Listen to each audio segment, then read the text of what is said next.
Oui, bonjour, bonsoir, bon après-midi, dépendamment de l'heure que vous allez regarder cet élément. On est à la période de Pâques et puis le dimanche de Pâques, nous, on a, comme chrétiens, on se souvient de ce qui a été le Christ, ce qui est le Christ pour nous. Alors, et de l'autre côté, on voit aussi les musulmans qui sont maintenant dans la période euh, des sacrifices de leur part qui font qu'ils sont dans le ramadan et bientôt ils vont terminer. Donc, pour dire que c'est un temps de sacrifice. Nous nous donnons à des sacrifices et nous allons continuer à les faire pareil. Ce que nous allons montrer aujourd'hui, j'ai eu plusieurs coups de fil, des demandes. Il faut que je répète. J'avais déjà fait, je me souviens, j'ai déjà fait une vidéo sur la blockchain. J'avais expliqué un peu et les vidéos sont là et aujourd'hui, on va essayer de réexpliquer encore un petit peu. C'est quoi la blockchain? D'où vient la blockchain? Comment ça s'est fait? Les opérations. Donc, la blockchain, c'est ce que vous voyez ici, des représentations imagées. C'est aujourd'hui, il n'y a personne qui peut vraiment, c'est-à-dire tout le monde, les banques, les compagnies qui veulent vraiment se protéger, la blockchain aujourd'hui, c'est l'innovation technologique et qui va faire que il n'y aura plus de discussion, il n'y aura plus de querellage. Et donc, et c'est beaucoup plus sécuritaire que les données telles qu'on les gardait, par exemple, dans les stockages, dans certains systèmes, par exemple, qui faisaient de ça comme, bon, on dit comment, les coffres forts. C'est comme un coffre-fort numérique avec des données qui rentrent, avec des séquences. Quand ça rentre, vous savez à l'heure que là, ça a été enregistré, au niveau de la sécurisation, number one, il n'y a pas, il n'y a pas de clé, une clé que par exemple, les coffres forts, il faut avoir une clé de combinaison que vous pouvez faire. Mais ça, vous n'avez pas de combinaison pour ça. Il n'y a pas de combinaison que vous rentrez là-bas et puis vous allez mettre dans des... Non, il n'y en a pas. Il n'y en a pas. C'est-à-dire quand vous rentrez, les données sont gardées de façon sécuritaire. Même vos photos. Ça peut être vos photos, ça peut être aussi d'autres choses, mais aujourd'hui, on va essayer de parler plus de la blockchain du côté de la crypto-monnaie, la cryptographie. Ça se protège.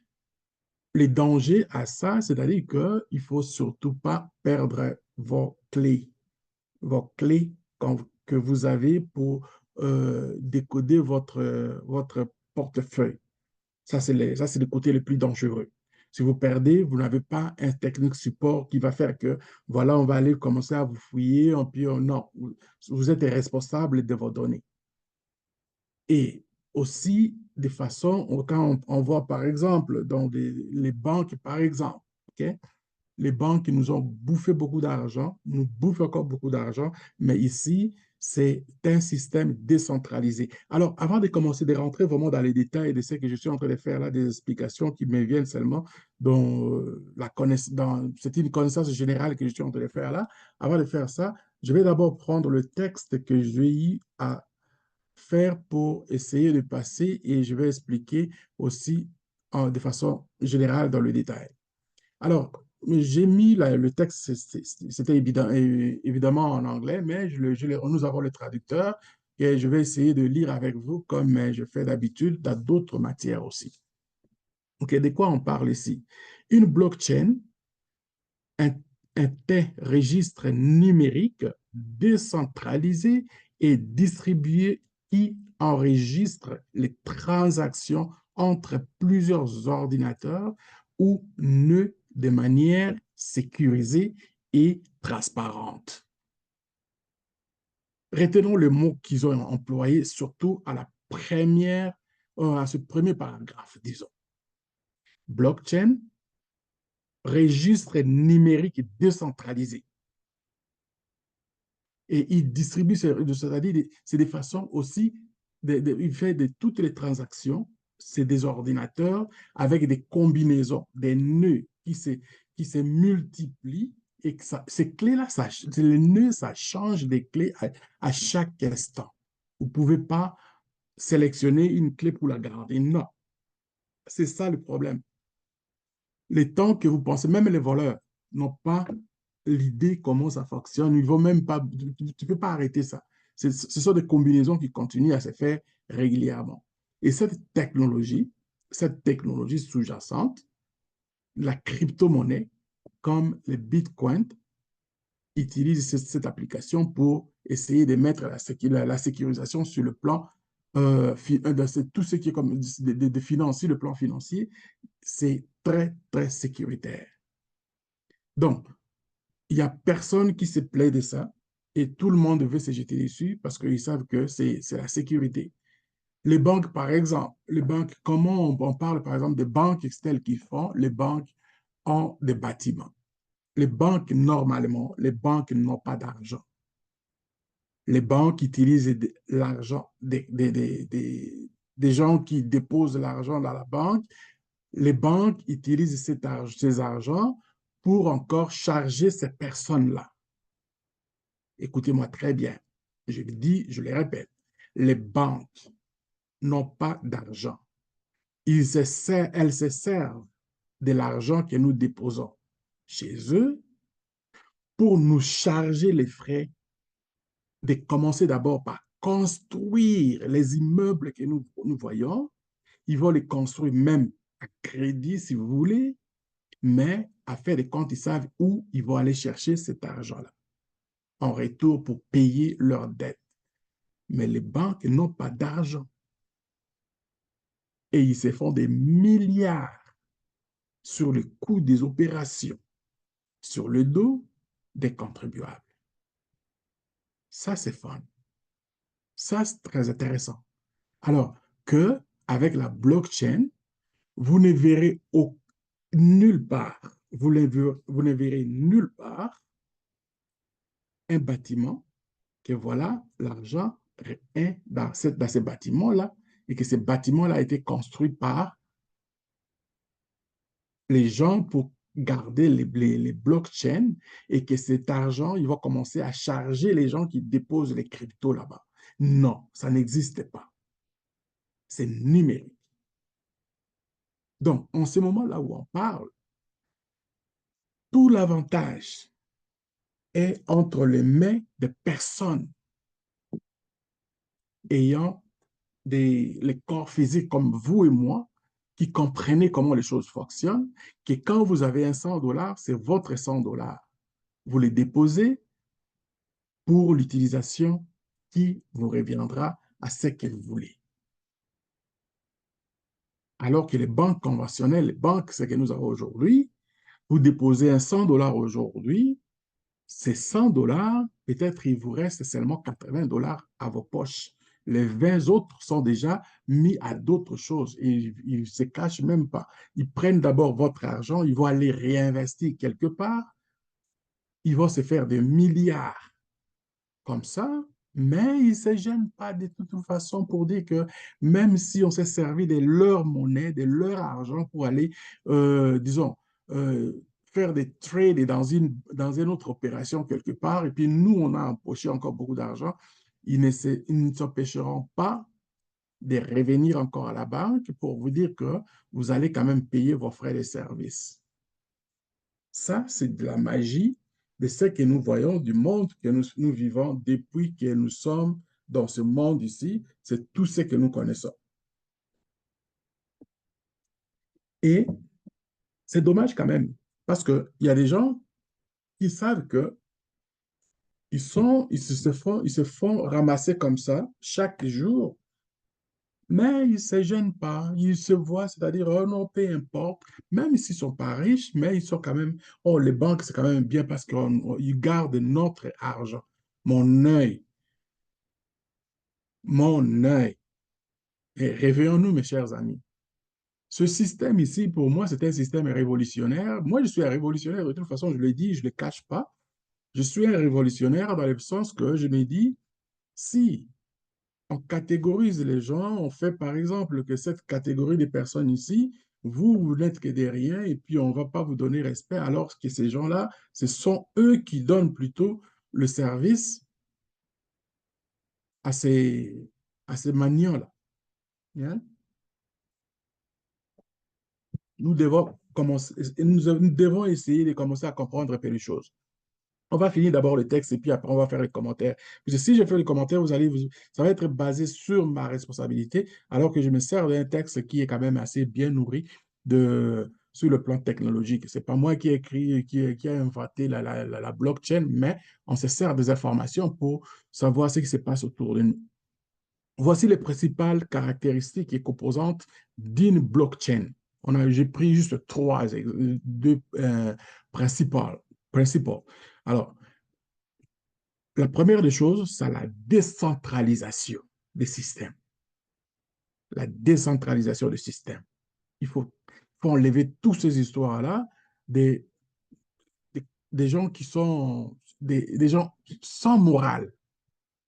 Sans morale, c'est-à-dire on vous bouffe comme ça et puis il te bouffe comme ça, il te regarde dans les yeux, il te dit que donc tu n'es moins que rien, donc c'est moi plutôt qui est plus intelligent et puis moi je dois régner.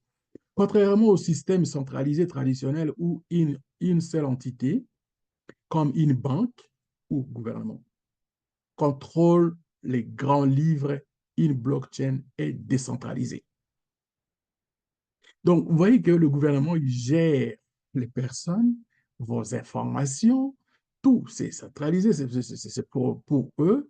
Et les banques, la même chose. Mais ici, avec la blockchain, c'est principal. Le principe est de décentraliser, c'est-à-dire de laisser l'indépendance à tout et chacun de ce que nous sommes en train de faire. Vous allez comprendre que la blockchain, c'est la solution pour tous ceux qui se font fourrer par le système. Cela signifie qu'une autre entité n'a le contrôle de l'ensemble du réseau de la blockchain et que les transactions sont vérifiées et enregistrées par un mécanisme de consensus entre plusieurs participants nœuds du réseau. Donc, tout est sécurisé, décentralisé et les informations sont vérifiées de façon systématique. L'information rentre à l'heure qu'elle est rentrée. Ça va être enregistré n'importe où. Ça va vous trouver l'information inconnue à cette adresse-là, à ce moment-là, que cette information, vous qui l'avez fait, et on peut vous le sortir. Pas de doute. N'importe quand vous voulez, même 10 ans, 100 ans plus tard. L'information est toujours gardée dans la base de données. OK, deuxième principe. Les données d'une blockchain sont stockées dans un grand livre distribué qui est un enregistrement numérique des transactions. Donc, un document numérique de stockage, des bases de données, c'est-à-dire des bases de données des grands formats, des grandes envergures, c'est-à-dire c'est numérique en plus. Chaque nœud des réseaux blockchain conserve une copie de l'ensemble du grand livre, ce qui crée une redondance et une résilience contre la falsification ou les points de défaillance uniques. Ça, c'est très important. Avant, il y avait des batailles, par exemple, les gens qui... bon, avant, jusque-là, ça continue. Par exemple, les batailles, par exemple, dans certains endroits, je dois le préciser, dans certains endroits, par exemple, comme pour les ventes des maisons, les ventes des terrains, une fois que vous avez fait un achat ou bien une vente de ce genre de choses, et je prends juste ça comme exemple, et à l'heure que vous avez enregistré, tout le premier enregistré, les raisons, tout est là, la copie, c'est-à-dire la photocopie, reste comme une preuve à vie. Ça pourrait aider la justice aussi, l'équitabilité. Très important. Alors, troisième principe, une fois que les données sont enregistrées sur une blockchain, il est extrêmement difficile de les modifier ou de les supprimer. C'est ça un autre avantage. C'est-à-dire quand vous avez, par exemple, vous écrivez un livre ou bien vous chantez une chanson que vous avez prise, vous l'avez enregistrée dans la blockchain, ça reste votre droit d'auteur pour la vie. Ce n'est pas comme les droits d'auteur. Des fois, quand vous achetez, par exemple, les trucs et puis ils vous donnent pour 25 ans. Non, une fois enregistré, c'est enregistré. C'est à vous et pour la vie. Donc, il y a pas, tu ne peux pas faire de modifications. Mais alors, quand vous faites, par exemple, regarde, quand on fait, par exemple, des transactions avec la crypto-monnaie, on vous demande de faire une notification. Des fois, ils mettent comme option. Je peux comprendre, si vous faites une petite transaction, option, ce n'est pas un problème, vous pouvez laisser parce que je ne sais pas pourquoi, mais il faut quand même me notifier. Moi, je considère qu'il faut mettre quand même une note. OK, je sors, je fais partie de cet argent pour des raisons X. Et maintenant, dans votre comptabilité aussi, ça vous revient, et ça, vous allez penser à ça un jour. Ah, je faisais ça et puis voilà ce que j'ai donné. Des références comme ça vaut vraiment la peine. Une fois rentré et puis vous avez écrit, vous ne pouvez pas modifier. Si vous voulez modifier, vous rentrez encore, vous écrivez un autre message.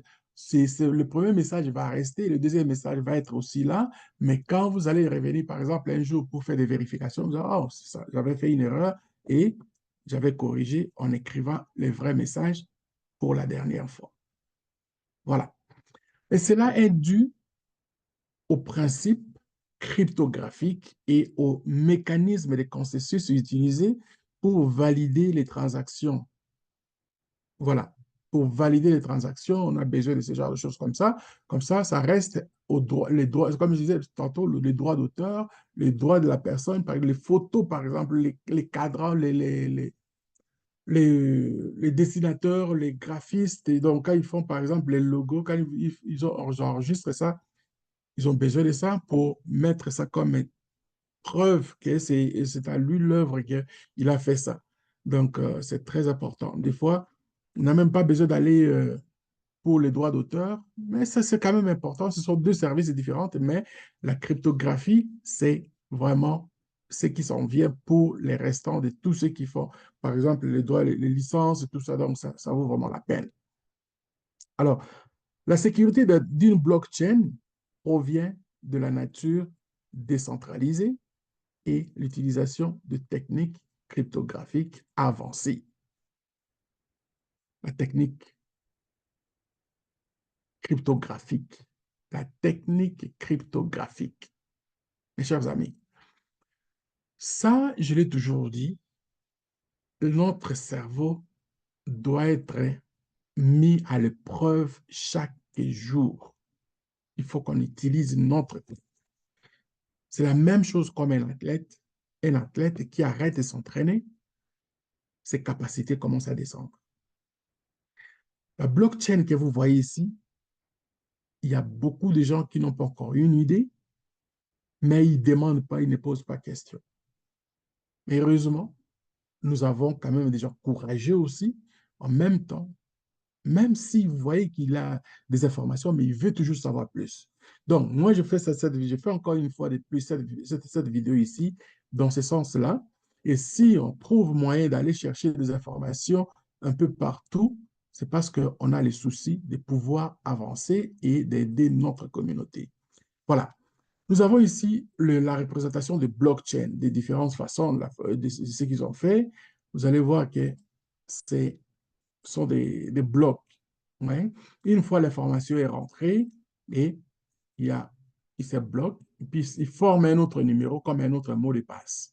Quand vous faites, par exemple, l'exemple, quand vous faites, par exemple, vous avez oublié un mot de passe. Vous demandez au système de vous reproduire quelque chose ou bien un mot de passe qui va vous convenir. Et il y a des systèmes aujourd'hui, quand vous demandez pour le mot de passe comme ça, il va vous demander d'échanger automatiquement. Il ne faut pas répéter, il va plutôt vous régénérer quelque chose qui va faire qu'il faut que vous puissiez changer votre mot de passe immédiatement. Parce que le premier, le système là, comme est décodé et puis écrasé pour s'il y avait des doutes, il y avait des doutes qui commençaient à se créer, la personne qui avait fait ça pour mettre, par exemple, donc, dans cet état d'esprit, ne pourra même pas faire quelque chose pour changer votre mot de passe à votre insu. Donc, voilà un peu le système décentralisé. Il n'est pas la blockchain n'a pas la propriété d'une personne particulière. C'est un système qui est pour tous. Tout le monde qui rentre les données est mis à la même, c'est au même, la même chose. Il n'y a pas de différence, il n'y a pas de haut, il n'y a pas de bas. Si vous avez 100 dollars, vous conservez dans votre blockchain, c'est bon. Si vous avez 1000 dollars, 100 000 dollars, c'est la même chose. Il n'y a pas de différence. Votre clé, de toute façon, si vous voulez continuer à apprendre, c'est la meilleure des choses pour savoir encore un peu plus. Donc, moi, je considère la blockchain maintenant comme étant un système décentralisé qui s'impose et il va faire tout pour que tout le monde vienne, utilise donc les services sans aucun problème. Oui. Alors, c'est vraiment un plaisir pour moi de regarder quand je révise ce genre de matière, ça me fait encore comprendre plus et vous allez voir que j'ai la passion de continuer à apprendre encore. Il y en a des modèles de blockchain tels qui sont en train de se développer, mais restez à l'esprit que c'est quelque chose qui est décentralisé et il n'y a pas une propriété privée de la blockchain. Tout le monde qui participe fait partie donc, c'est-à-dire c'est de l'innovation. Vous mettez votre argent, il est en sécurité et la transparence des données est aussi en même temps là. Donc, si vous avez des questions, j'aimerais vraiment avoir les commentaires de ce que vous allez faire. Écrivez les commentaires et ne manquez surtout pas. Je vais commencer à demander ça parce que j'ai vu, il y a des gens qui mettent leur, leur pays où ils se trouvent et beaucoup ne mettent pas. Et des fois, quand je fais par exemple, donc je dis, ben, écoutez, tel a fait telle place, oh, des amis du Sénégal, les amis de... Je ne veux pas être juste comme porté parce que ça revient souvent à peu près les mêmes personnes, mais d'autres ne mettent pas leur pays là où ils écrivent. Écrivez votre nom et votre commentaire et puis mettez la ville où vous vous trouvez et le pays aussi, surtout important. Comme ça, on saura où et comment vous nous avez rejoint. Et si vous êtes nouveau, je vous demande seulement de faire un petit effort, de vous souscrire dans la chaîne. Il y a deux chaînes qui sont maintenant, deux autres chaînes qui sont en développement, mais à chaque fois que vous allez avoir qu'il y a quelque chose, souscrivez-vous parce que je commence à faire maintenant donc d'alterner le vidéo. Comme ça, les gens qui vont commencer à rentrer et les besoins que nous avons vraiment sollicités pour faire ce travail vont se faire sentir. C'était à vous, Munga Watata. Bye bye. Bon début de semaine.